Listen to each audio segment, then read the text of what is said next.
Welcome to Sri Revathi's kitchen. మనము ఈరోజు చేసుకోబోయే రెసిపీ టమాటా రైస్.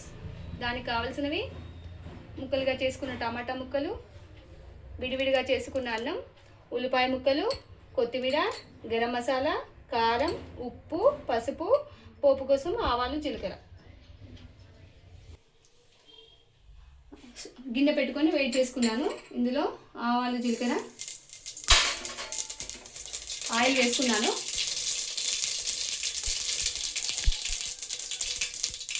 ఆవాలు వేగిన తర్వాత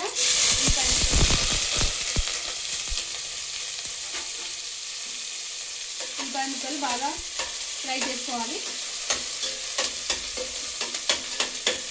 ఉల్లిపాయలు ఫ్రై అయిన తర్వాత కొంచెం ఉప్పు వేస్తే చాలా త్వరగా మగ్గిపోతాయి.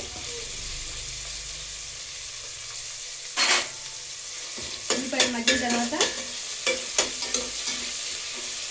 పసుపు, కారం, గరం మసాలా అన్నీ ఒక్కొక్కటిగా వేసుకోవాలి.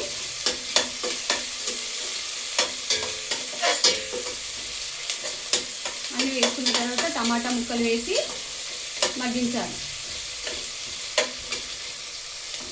టమాటా ముక్కలు మగ్గిన తర్వాత అన్నం కూడా వేసి కలిపేయాలి. అప్పుడు టమాటా రైస్ రెడీ అవుతుంది. చాలా ఈజీగా అయిపోతుంది. చాలా తొందరగా ఈ రెసిపీ చాలా తొందరగా అయిపోతుంది.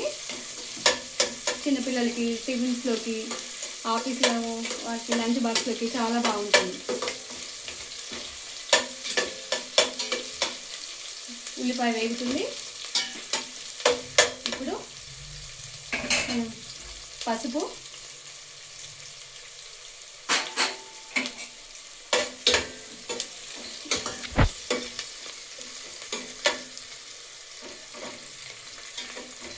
పచ్చి వాసన లేకుండా ఫ్రై చేసుకోవాలి.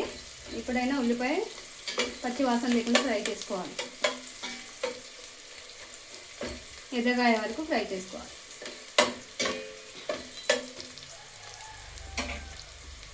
తర్వాత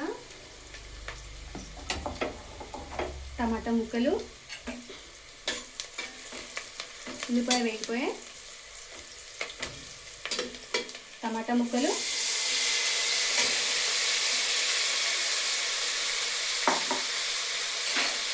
కారం అన్నం తీసుకొని కారం తగినంత వేసుకోవాలి.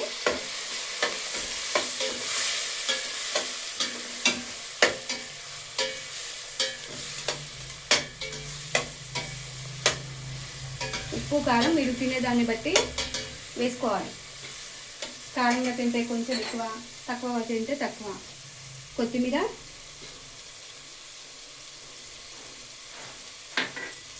గరం మసాలా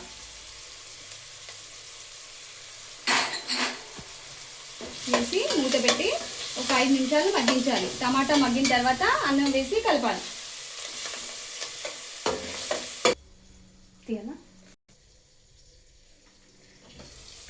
ఇప్పుడు టమాటా మగ్గిపోయింది. అన్నం వేసుకొని కలుపుకుందాం. ఇప్పుడు పొడి పొడిగా చేసుకున్న అన్నం వేసుకొని కలుపుకుందాం.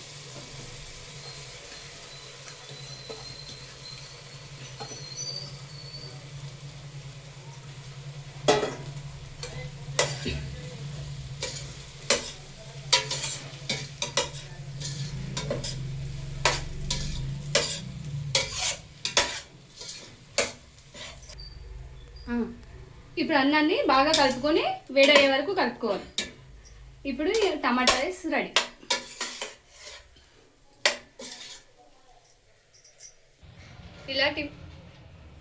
ఇలా టిఫిన్ బాక్స్లోకి చాలా బాగుంటుంది. చాలా సింపుల్గా చేసుకోవచ్చు.